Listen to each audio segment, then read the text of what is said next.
Mamlakatimiz tibbiyotidagi izchil islohotlar doirasida dermatologiya, venerologiya va kosmetologiya yo'nalishini xalqaro andozalar darajasida ko'tarish, aholi uchun zarur shart-sharoit va qulayliklarni yaratishga katta e'tibor qaratib kelinmoqda. Ammo hozirgi shiddatli davrda shuning o'zi bilan kifoyalanib qolish mumkin emas. Bugun soha uchun yetuk xodimlarni tayyorlash va uzluksiz ta'lim berishning samarali tizimini yaratish dolzarb vazifalar sirasiga kiradi. Qolaversa, muolajalarni o'tkazishda ilg'or usul va texnologiyalarni qo'llashni hayotning o'zi talab etmoqda. Poytaxtimizda bo'lib o'tgan venerologiya va estetik tibbiyotga sohalararo zamonaviy yondashuv mavzuidagi xalqaro ilmiy amaliy anjuman ana shu maqsadga yo'naltirilgani va barcha uchun foydali masalalar ko'rib chiqilgani bilan yodda qoladigan bo'ldi. Sog'liqni saqlash vazirligi hamda respublika ixtisoslashtirilgan dermatologiya, venerologiya va kosmetologiya ilmiy amaliy tibbiyot markazi hamkorligida o'tkazilgan konferensiyada Amerika Qo'shma Shtatlari, Rossiya, Janubiy Koreya, Buyuk Britaniya, Belarus, Ozarbayjon, Eron, Qozog'iston, Tunis, Daniya va Qirg'iziston Respublikasi kabi 40 dan ortiq davlatlar mutaxassislari ishtirok etdi. Anjumanda ta'kidlanganidek, yurtimizda so'nggi yillarda sog'liqni saqlash tizimida olib borilayotgan islohotlar yangi bosqichga ko'tarildi. Bu jarayonda prezidentimiz rahbarligida inson qadrini ulug'lash va sog'lom avlodni tarbiyalashga alohida e'tibor qaratilayotgani muhim ahamiyat kasb etmoqda. Aholiga dermatologik, venerologik va kosmetologik yordam ko'rsatish tizimi izchil rivojlanayotgani shu sa'y harakatlar davomidir. Respublika ixtisoslashtirilgan dermatovenerologiya va kosmetologiya ilmiy amaliy tibbiyot markazida jahon standartlariga mos bo'lgan ISO 9001-2015 va ISO 7101-2023 xalqaro sifat sertifikatlari joriy qilindi. Shu munosabat bilan muassasaga maxsus sertifikatlar berilganidan xabaringiz bor. Kezi kelganda mazkur markaz va uning hududiy filiallari yuqori texnologik uskunlar va malakali kadrlar bilan to'liq ta'minlanganini aytish joiz. Raqamlashtirish va teletibbiyot tizimi izchil yo'lga qo'yildi. Zamonaviy diagnostika usullari amaliyotga keng tatbiq etildi. Shu tariqa aholiga ko'rsatilayotgan tibbiy xizmatlar sifatini nafaqat poytaxtimizda, balki hududlarda ham yanada oshirish imkoni yaratildi.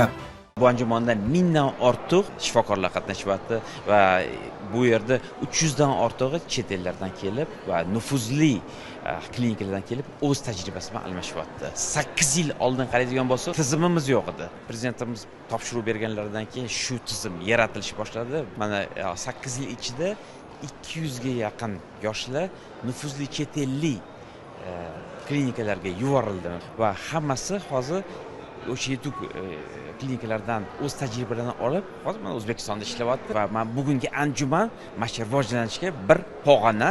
Biz vitiligo davolashda hujayralar qo'yib, bemorlarni davolayapmiz. Juda ham ko'p davlatlardan kelib bizda o'qib ketyapti. Masalan, diagnostika masalalari bizda laboratoriyalar kuchli bo'yicha, laboratoriyalar bo'yicha, morfologiya bo'yicha Qozog'iston, Tojikiston, Qirg'izistondan kelib, hammasi kelib o'qib ketyapti.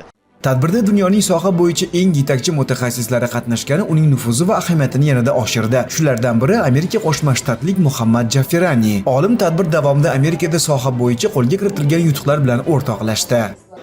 I'm from Michigan, USA. Amerika Qo'shma Shtatlarining Michigan shtatida yashayman.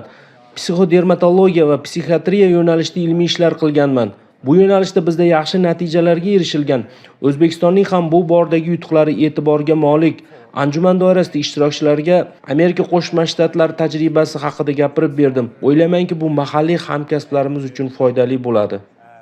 Sal ilgariroq aytib o'tilganidek, yaqingacha hududlarda dermatologiya, venerologiya va kosmetologiya yo'nalishi deyarli bo'lmagan. Natijada aholi poytaxtga qatnab sarson sargardon bo'lar edi. Bugun bu tarixga aylandi. Hozirgi paytda markaz filiallari joylarda samarali faoliyat ko'rsatib kelyapti. Bu xalqaro miqyosda ham e'tirof etilayotir. Markazning Samarqand viloyati filiali sog'liqni saqlash sohasida sifat bo'yicha akkreditatsiya markazining xalqaro standartlarga muvofiqlik sertifikatini qo'lga kiritgani ham shundan dalolat berib turibdi. Ushbu xalqaro anjumanda 40 dan ziyod yetakchi klinikalar, davlatlardan professor o'qituvchilar tashrif buyurgan. Ushbu tashrif davomida bizga tibbiyot sohasidagi muammolar, ushbu muammolarning yechimlari, olib borilayotgan xalqaro tajriba juda katta muhim ahamiyatga ega.